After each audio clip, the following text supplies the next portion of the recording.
The alien queen came back without warning, and froze when she saw what the human janitor was doing.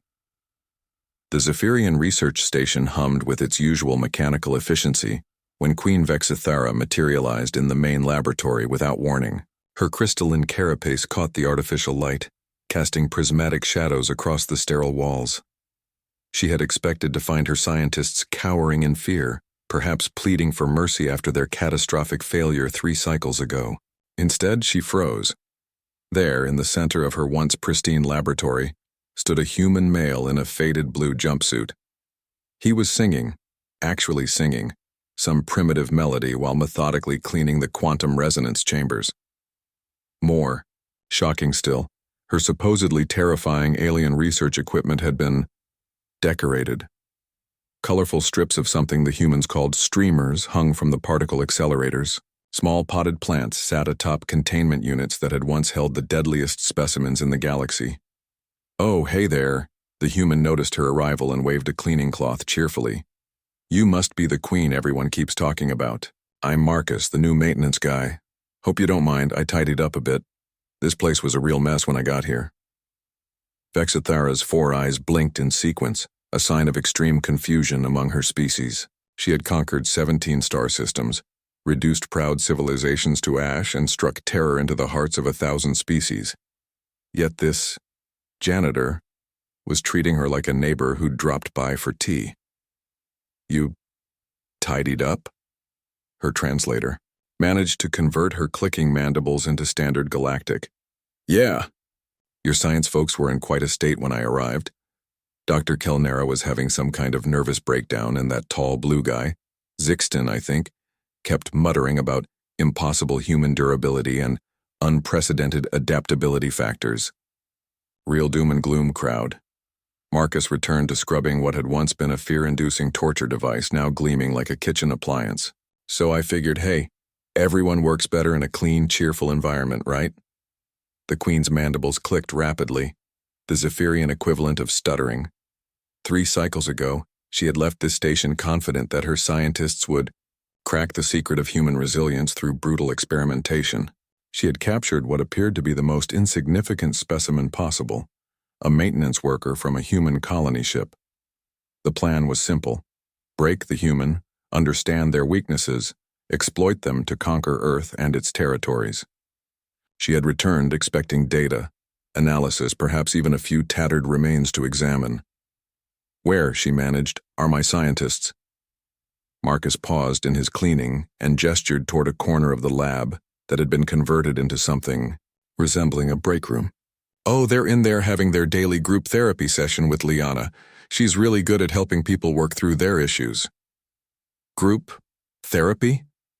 "Yeah, turns out your research team had some serious workplace stress going on. Liana, she was the other human you guys grabbed. She used to be a counselor before she took that colony ship posting. When your folks started having their mental health crisis, she just naturally stepped in to help." Marcus's expression grew more serious. They were in pretty rough shape, honestly. All that pressure to perform, fear of disappointing you, working in isolation. Classic burnout symptoms. Vexithara followed Marcus's gesture with growing bewilderment. Through a makeshift window, she could see her chief scientist, Dr. Kelnara, sitting in a circle with the rest of her research team. They were holding steaming cups of something, and nodding attentively as a human female with short auburn hair spoke softly to them. 3 cycles ago," the queen said slowly, "I ordered them to break you, to discover the secrets of human endurance through systematic torture and analysis." Marcus winced sympathetically. "Yeah, they mentioned that. Really put them in a tough spot, psychologically speaking. I mean, none of them actually wanted to hurt anybody. They're scientists, not soldiers. But they were terrified of what you'd do if they refused." He resumed his cleaning with practiced efficiency. "So, Liana and I figured the best solution was to help them work through their moral distress while making it look like they were still conducting research." "Look like research?" "Oh, sure. We've got detailed daily reports, behavioral analysis charts, stress response measurements, the works." Marcus beamed with pride. "Turns out humans are really interesting from a scientific perspective when you're not trying to torture them. Did you know our problem-solving abilities actually increase in collaborative environments?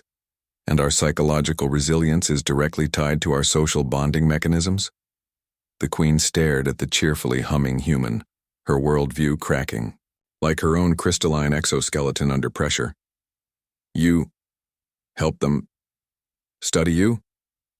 Of course. Knowledge is meant to be shared, right? Besides, your team was asking really fascinating questions about human adaptation, social structures, and survival mechanisms. Once we got past the whole breaking us thing and focused on actual scientific inquiry, it became pretty engaging.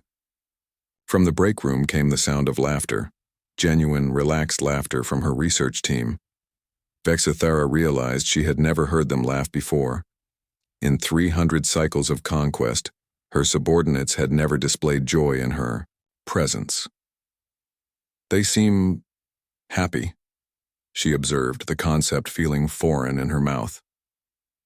Well, yeah. Turns out when you treat people with respect and give them meaningful work in a positive environment, they thrive. Basic psychology, really. Marcus paused and looked at her with something approaching sympathy. From what they've told me, you might want to consider some leadership coaching. Running an empire through fear and intimidation is pretty unsustainable long-term. High turnover rates, productivity issues, constant rebellion. It's exhausting for everyone involved. Queen Vexithara, conqueror of worlds, found herself speechless as a human janitor offered her management advice in her own laboratory. The most terrifying realization wasn't that her torture research had failed, or that her subjects had somehow turned her prisoners into voluntary participants. It was that she was genuinely considering taking his suggestions. Would you, she heard herself ask, like to discuss these leadership concepts further?